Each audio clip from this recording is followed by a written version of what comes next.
ముఖ్యమంత్రి గారి ఆలోచన చేసి మేము చూపిస్తాం.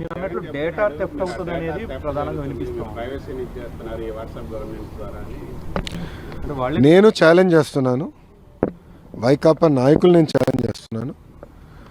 ఎక్కడ కానీ డేటా థెఫ్ట్ అని నిరూపిస్తే నేనే స్వయంగా వాళ్ళకి 10 కోట్ల రూపాయలు నేను కానుకని ఇస్తా. ప్రభుత్వం కాదు, స్వయంగా నేనే చెక్ ఇస్తా.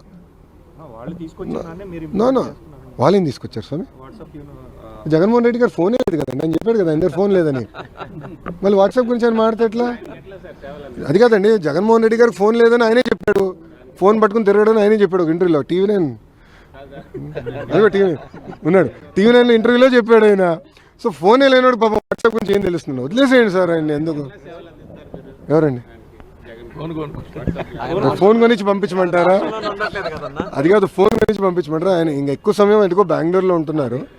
అక్కడ పెట్టుకో మేము సర్వీసెస్ అందజేయాలి సార్. అనదర్ 2 months అన్న. టీసీఎస్ ఇప్పుడు మిలీనియం టవర్స్ నేను సైన్ చేశాను. 2 months we're hoping to start operations. క్యాంపస్కి ఆల్రెడీ ల్యాండ్ సెర్చ్ జరుగుతుంది. 2014-19లో మీ గవర్నమెంట్ ఉన్నప్పుడే డేటా థెఫ్ట్ జరిగింది, హైదరాబాద్ కేంద్రంగా చేశారు అని చెప్పేసి వాళ్ళే ఆరోపించారు. ఇప్పుడు మళ్ళీ సేమ్ అదే ఆరోపణలతోటి. అవునండి, మళ్ళీ అధికారంలో ఉన్న 5 సంవత్సరాలు ఎందుకు నిరూపించలేకపోయారు? అధికారంలో వాళ్ళు ఉండే పనిహిమాల కేసులను పెట్టారు. చంద్రబాబు నాయుడు గారిని 53 రోజులు జ్యుడిషియల్ రిమాండ్కి దొంగ కేసు మీద పంపించారు. మళ్ళీ డేటా థెఫ్ట్గా ఆనాడు నేను ఐటీ శాఖ మంత్రిగా చేస్తుంటే నిరూపించి ఉండాలి కదా. ఊరుకున్నారా? తప్పు చేయని వ్యక్తిని తీసుకెళ్ళి జైల్లో పెట్టారు. పొరపాటున నేను తప్పు చేసి ఉంటే ఎక్కడుండేవాడిని? నేను ఎందుకు తప్పు చేయాలి? నాకు అవసరం ఏముందండి? నాకు ప్రజల డేటా నాకెందుకు అవసరం? మాకు కావాల్సింది ఓటర్ లిస్టు, అది పబ్లిక్ డాక్యుమెంట్. మాకు కావాల్సింది ఓట్లు. ఈరోజు తెలుగుదేశం పార్టీ సిస్టమ్ మొత్తం ఓటర్ లిస్ట్ మీద డిపెండ్ అయి ఉంది. సింపుల్. మీరు కూడా సభ్యత్వం తీసుకొని మీకు అర్థమవుతుంది మా సిస్టమ్. ఏఐ గురించి ముందు మాట్లాడారు. గవర్నమెంట్ ఆఫ్ ఇండియా యూనియన్ బడ్జెట్లో ఏఐ సెంటర్స్ గురించి ప్రతిపాదించినట్టుంది కదా, అందులో ఏదైనా ఏపీకి తీసుకొచ్చే? చాలా ట్రిక్ క్వశ్చన్ అడుగుతున్నావా? నేను మంత్రి గారికి, గౌరవ ముఖ్యమంత్రి గారే లెటర్ రాశారు. Centre of excellence for education Andhra రాష్ట్రానికి ఇస్తే బాగుంటుంది. ఎందుకంటే విద్యాశాఖలో టెక్నాలజీతో జోడించి అనేక రిఫార్మ్స్ తీసుకురావాలని మేము అడుగులేస్తున్నాం.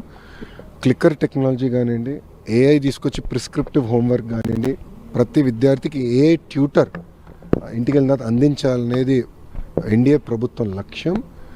అది భారతదేశంలో ఇప్పటికీ ఏ రాష్ట్రంలో జరగలేదు. తొలి రాష్ట్రం ఆంధ్ర రాష్ట్రంగా ఉండాలనేది మా లక్ష్యం. దాంట్లో భాగంగా ఈ సెంటర్ ఆఫ్ ఎక్సలెన్స్ మాకు ఇవ్వాలని మేము గౌరవ మంత్రి గారిని కోరటం జరిగింది. చెప్పాము, అది చేసి చూపించడం. వీళ్ళ మాదిరి మోసం చేయాల, వీళ్ళ మాదిరి అబద్ధాలు చెప్పాల, వీళ్ళ మాదిరి అధికారం కోసం ఏ గడ్డైనా కూడా తినేదానికి సిద్ధంగా మనం లేము అని చెప్పి సంకేతం ఇచ్చినాం. వైఎస్ఆర్సీపీ కార్యకర్తగా కాలర్ ఎగరేసుకొని ప్రతి ఇంటికి వెళ్ళే ధైర్యం ఒక వైఎస్ఆర్సీపీ కార్యకర్తకు మాత్రమే ఉంది. ఇదే 8 నెలలు అయిపోయింది. తెలుగుదేశం పార్టీ కార్యకర్తలు ఏ ఇంటికి కూడా పోలేని పరిస్థితి, ఏ ఇంటికి వాళ్ళు వెళ్ళే పరిస్థితి, ఏ ధైర్యము వాళ్ళకు లేదు. ఎందుకనంటే ఏ ఇంటికి వాళ్ళు వెళ్ళినా కూడా ఇంత చిన్న పిల్లోడి దగ్గర నుంచి ఇంత పెద్ద వయసులో ఉన్న వాళ్ళు సైతం ప్రతి ఒక్కరూ కూడా ప్రశ్నిస్తారు చంద్రబాబు నాయుడు గారి కార్యకర్తలను. మా 15,000 ఏమైందని చెప్పి చిన్నపిల్లలు అంటారు, మా 18,000 ఏమైందని చెప్పి ఆ తల్లులు అంటారు, మా 48,000 ఏమైందని చెప్పి ఆ అత్తలు పెద్దమ్మలు అంటారు, మా 20,000 ఏమైందని రైతులంతా ఉన్నారు, మా 36,000 ఏమైందని పిల్లలు అంటూ ఉన్నారు. ఏ ఒక్కరూ కూడా ప్రశ్నించేదానికి రెడీగా ఉన్న పరిస్థితిలో వీళ్ళు పోలేని పరిస్థితిలో కనిపిస్తూ ఉంది. ఒకవైపున ఇవన్నీ కనిపిస్తూ ఉన్నాయి, రెండో వైపున ఏం కనిపిస్తూ ఉందో? బాధుడే బాధుడు. బహుశా ఎప్పుడూ ఎవరికి ధైర్యం కూడా చేయలేరేమో. 6 నెలలు కూడా తిరక్క మునిపే ఏకంగా 15,000 కోట్ల రూపాయలు కరెంటు ఛార్జీల బాధుడే బాధుడు అనే కార్యక్రమం ఒక చంద్రబాబు నాయుడు గారు మాత్రమే చేయగలుగుతారేమో. బహుశా ఇంకెవరూ చేసేదానికి ధైర్యం కూడా సరిపోతేమో. కానీ ఈరోజు చూస్తే కరెంటు బిల్లులు చూస్తే బాధుడే బాధుడు కార్యక్రమం కనిపిస్తూ ఉంది. కరెంటు బిల్లులు ఒక్కటే కాదు, ఇలా ఏది చూసినా కూడా గ్రామీణ రోడ్లలో ఇక రాబోయే రోజుల్లో టోల్ అంట. అంటే గ్రామీణ రోడ్లలో వెహికల్స్ ప్రయాణం చేస్తూ ఉంటే నేషనల్ హైవేల మీద టోల్ కట్టే పరిస్థితి చూసినాం. ఇప్పుడు గ్రామీణ రోడ్లలో కూడా టోల్ వసూలు చేసే కార్యక్రమాలకు చంద్రబాబు నాయుడు శ్రీకారం చుడతా ఉన్నాడు. ఇంతటితో అయిపోలే.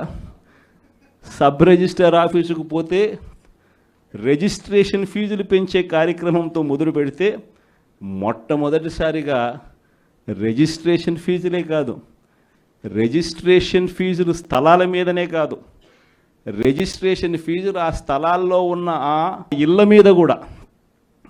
మామూలుగా ఇంటి విలువ ఒక 20 ఏళ్ళు స్థలంలో ఒక ఇల్లు ఉంటాయి, 20 ఏళ్ళ తర్వాత ఆ ఇంటి విలువ ఎంత అంటే 0. ఎందుకనంటే ఆ ఇంటికి ఏం విలువ ఉంటుంది? 20 ఏళ్ళ ఇల్లు, 15 ఏళ్ళ ఇల్లు అని అంటే. కానీ అట్ట కాదు, ఆ ఇల్లు ఉంటే చాలు, ఆ ఇంటికి కూడా మొట్టమొదటిసారిగా రేట్లు వాటికి కూడా పెంచి సబ్ రిజిస్టర్ ఆఫీస్లో ఇప్పుడు విలువ కట్టే కార్యక్రమాలు చేస్తూ ఉన్నారు. ఇలా ఏది తీసుకున్నా కూడా బాధుడుగా అనిపిస్తూ ఉంది. మరోవైపున చూస్తే చదువుకుంటా ఉన్న పిల్లలకు ఫీజులు అందడంలా, చదువుకుంటా ఉన్న పిల్లలకు మామూలుగా జనవరి, ఫిబ్రవరి, మార్చికి సంబంధించిన క్వార్టర్కి సంబంధించిన విద్యా దీవెన మామూలుగా మేలో ఇవ్వాలి, ఏప్రిల్లో వెరిఫికేషన్ చేయాలి, మేలో మామూలుగా ఫీజులు వెనక్కి ఇవ్వాలి, ఫీజులు ఇవ్వాలి ఆ పిల్లల తల్లుల ఖాతాల్లోకి. మనం ఉంటే అదే జరిగేది. జనవరి, ఫిబ్రవరి, మార్చికి సంబంధించి ఏప్రిల్లో వెరిఫికేషన్ చేసి మేలో ఇచ్చే పరిస్థితి. కానీ మొట్టమొదటిసారిగా ఎవ్రీ క్వార్టర్ అంటే ప్రతి 3 నెలలకు ఒకసారి మన హయాంలో చదివించే తల్లిదండ్రుల ముఖంలో చిరునవ్వు చూస్తూ, ఏ పిల్లాడి చదువు కూడా ఆగిపోకుండా అడుగులు వేస్తూ ప్రతి 3 నెలలకు ఒకసారి మనం ఫీజులు ఇస్తూ ఉన్న కార్యక్రమం విద్యా దీవెన, వసతి దీవెన కింద మనం ఇస్తూ ఉంటే, ఈరోజు మొట్టమొదటిసారిగా జనవరి, ఫిబ్రవరి, మార్చి by, April, May, June by, July, August, September by, October, November, December by, మొత్తం 4 క్వార్టర్స్కి సంబంధించిన ఫీజులు 700 కోట్లు ఇంటూ 4 అంటే 2800 కోట్లు డ్యూ. వసతి దీవెన కింద మామూలుగా ప్రతి సంవత్సరం ఏప్రిల్ మాసంలో 1100 కోట్లు మనం బటన్ నొక్కి నేరుగా పిల్లల చేతుల్లో పెడతా ఉంటే అది పాయ. మొత్తానికి విద్యా దీవెన, వసతి దీవెన కింద 3900 కోట్ల రూపాయలు చంద్రబాబు నాయుడు గారు ప్రభుత్వం వచ్చిన తర్వాత ఫీజులు అందక మొట్టమొదటిసారిగా పిల్లలు చదువులు మానేస్తూ ఉన్న పరిస్థితి రోజు కనిపిస్తూ ఉంది. మొట్టమొదటిసారిగా ఆరోగ్యశ్రీ పరిస్థితి, నెలకు 300 కోట్ల రూపాయలు ఆరోగ్యశ్రీకి వైఎస్ఆర్సీపీ హయాంలో అమలు చేస్తూ ఏకంగా 1000 ప్రొసీజర్లు ఉన్నదాన్ని 3300 ప్రొసీజర్లకు తీసుకొని పోయి ఏకంగా 25 లక్షల దాకా ప్రతి పేదవాడికి ఉచితంగా వైద్యం అందించే కార్యక్రమానికి శ్రీకారం చుట్టి గొప్పగా ఆరోగ్యశ్రీ పథకాన్ని మనం అమలు చేస్తే, ఆరోగ్యశ్రీయే కాకుండా ఆరోగ్య ఆసరా కూడా ఇస్తూ అమలు మనము చేస్తే, ఈరోజు ఆరోగ్యశ్రీకి సంబంధించి ఇప్పటికే చంద్రబాబు నాయుడు గారు ప్రభుత్వం వచ్చిన తర్వాత ఇప్పటికే ఈ 8 నెలల కాలంలోనే ఏకంగా మార్చి నుంచి తీసుకుంటే ఏకంగా 3000 కోట్ల రూపాయలు బకాయిలు ఆరోగ్యశ్రీ. ఏ పేదవాడు హాస్పిటల్కు పోలేని పరిస్థితి, ఏ పేదవాడు హాస్పిటల్కి వెళ్ళినా కూడా నెట్వర్క్ హాస్పిటల్స్లో ఈరోజు ఫ్రీగా పేదవాడికి వైద్యం చేసే పరిస్థితి ఎక్కడా లేదు.